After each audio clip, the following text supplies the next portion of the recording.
Hai teman-teman semuanya, kembali lagi bersama saya di channel Lastria Situngkir.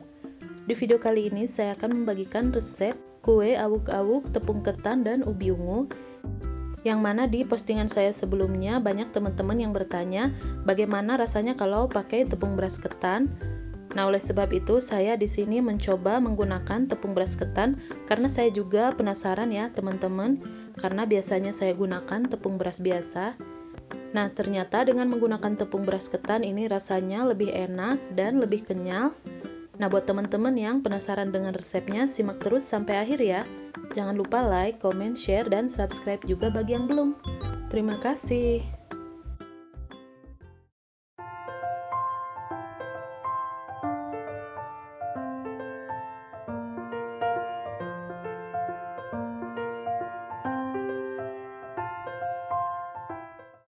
Nah, ini dia bahan-bahannya ya teman-teman, silahkan dicatat atau teman-teman boleh cek nanti di kolom deskripsi.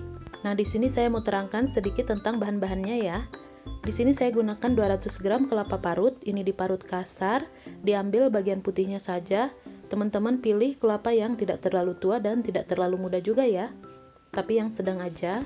Kemudian ada 200 gram tepung beras ketan. Di sini saya gunakan tepung instan merek Rose Brand ya teman-teman. Atau teman-teman kalau mau giling sendiri juga boleh banget. Kemudian di sini saya juga ada 150 gram ubi ungu. Di sini sudah saya kupas, cuci bersih dan potong-potong. Kemudian ada 150 gram gula aren atau boleh gula merah juga ya teman-teman. Ini sudah disisir halus. Kemudian ada setengah sendok teh vanili bubuk dan setengah sendok teh garam. Kemudian 1 sendok makan gula pasir dan daun pandan secukupnya. Nah, di sini saya juga sudah siapkan cetakan. Ini saya gunakan cetakan kue talam seperti ini. Ini tidak usah diolesi minyak ya teman-teman, karena tidak akan lengket juga. Nah, langsung saja saya akan mulai. Pertama saya mau kukus ubi ungunya. Jangan lupa tambahkan 1 lembar daun pandan supaya aromanya lebih wangi. Ini dikukus sampai matang. Tapi jangan terlalu lembek ya teman-teman, supaya nanti teksturnya bagus. Nah, ini sudah matang. Ini kita tes dulu. Nah, sudah matang ya teman-teman. Ini kemudian kita keluarkan dari kukusan.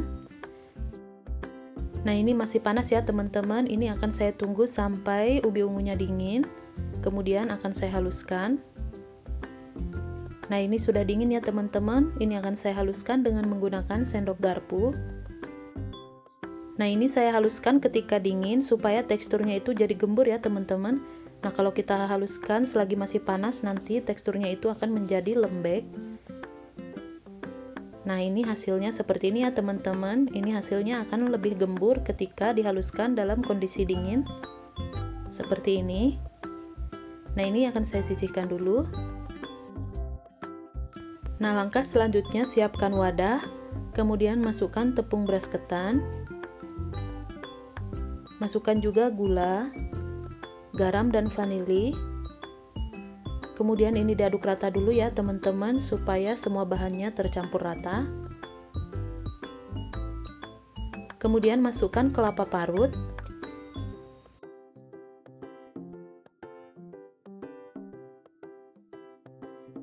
Ini akan saya aduk dengan menggunakan tangan.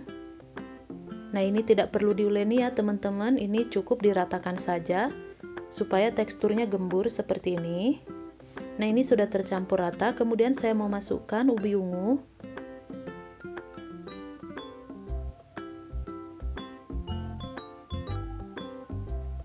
Kemudian ini akan saya aduk rata dengan menggunakan tangan lagi. Ini diaduk sampai semua bahan tercampur dengan rata. Tidak usah diuleni. Nah, nanti hasilnya akan seperti ini ya teman-teman. Ini teksturnya gembur seperti ini. Nah, ini sudah bisa. Selanjutnya ini akan saya cetak. Nah, ambil satu cetakan, kemudian ini akan saya isi. Ini tidak usah ditekan ya teman-teman, cukup diratakan saja. Kemudian beri ruang sedikit di tengahnya. Ini akan saya isi dengan gula merah. Untuk jumlah gula merahnya teman-teman bisa sesuaikan selera ya. Bisa lebih banyak atau lebih sedikit. Nah, seperti ini hasilnya ya teman-teman. Lakukan sampai semua bahan selesai atau semua bahannya habis.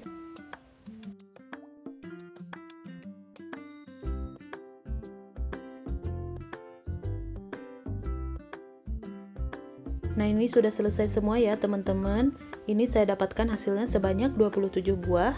Kemudian ini akan saya kukus selama 20 menit dengan menggunakan api sedang. Nah, teman-teman, harusnya di sini saya masukkan daun pandannya ya, tetapi di sini saya lupa. Nah, buat teman-teman jangan sampai lupa ya. Nah, ini sudah matang ya teman-teman. Ini langsung saja kita keluarkan dari kukusan. Nah, setelah agak dingin, ini akan saya keluarkan dari cetakan. Ini cukup mudah ya teman-teman, caranya seperti ini. Nah, ini sama sekali tidak lengket di cetakan ya teman-teman, walaupun tidak diolesi dengan minyak. Nah, ini dia teman-teman, kue awuknya sudah selesai. Ini siap untuk disajikan baik dalam keadaan masih panas, hangat, ataupun sudah dingin. Ini rasanya tetap oke. Nah, ini teman-teman bisa lihat warnanya ini cantik banget. Selain itu, tekstur dari kelapa parut yang diparut kasar juga menambah sensasi crustnya ya teman-teman. Ini rasanya akan lebih enak. Nah, ini teman-teman bisa lihat, ini kenyal banget. Gula merahnya juga lumer. Nah, ini tadi sudah sempat saya cicip ya teman-teman. Ini rasanya enak, gurih, manis, dan kenyal. Nah, ini cocok banget buat teman-teman coba di rumah.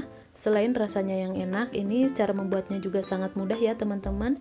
Saya yakin teman-teman semua pasti bisa.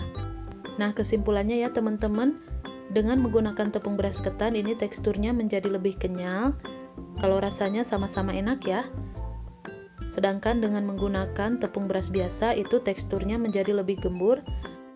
Nah, buat teman-teman yang ingin coba bebas ya mau pakai tepung yang mana, karena dua-duanya rasanya sama-sama enak.